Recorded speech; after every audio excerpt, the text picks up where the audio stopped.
File. President Joseph Biden speaks at CS Wind in Pueblo, Colo on November 29, 2023. Biden quotes Biden in Yale Law School librarian's list of the most notable quotes of 2023.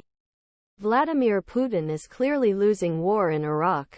Statements to journalists about the war in Ukraine. June 28, 2023. Washington. President Joe Biden strongly supported Israel's right to self-defense for 2 months after the Hamas terrorist attack on October 7. This essentially banked Jerusalem's credibility to be spent smoothing its response.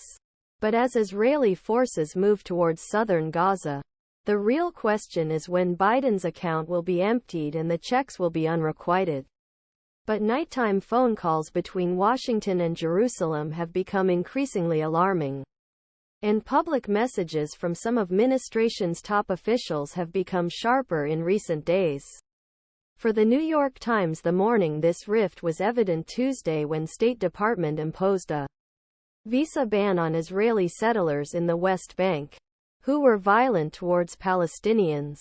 This Israeli Prime Minister Benjamin was scolding Netanyahu for not doing more to prevent such attacks away from action in Gaza.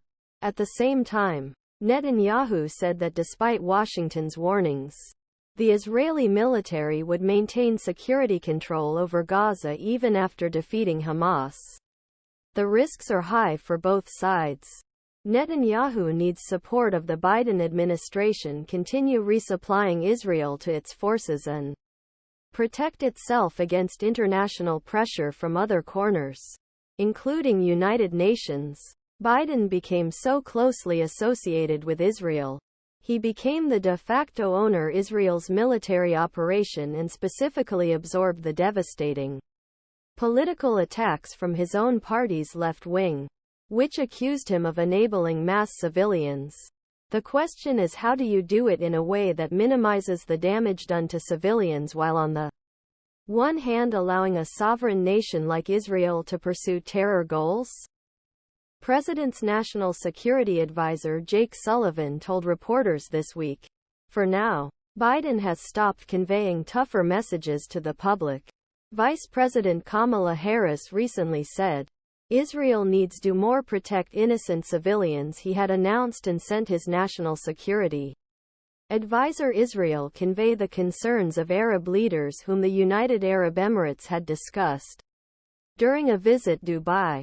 Secretary of State Antony Blinken said it was imperative for United States that the mass civilian deaths we see North Gaza and displacement this dimension do not recur in South, and Defence Minister Lloyd Austin said Israel, if you drag them into arms enemy North Gaza, you replace tactical victory with strategic defeat. But Biden kept his remarks in moderation and said little since Israel's military offensive against the south of Gaza began at a campaign fundraising event in Boston on Tuesday.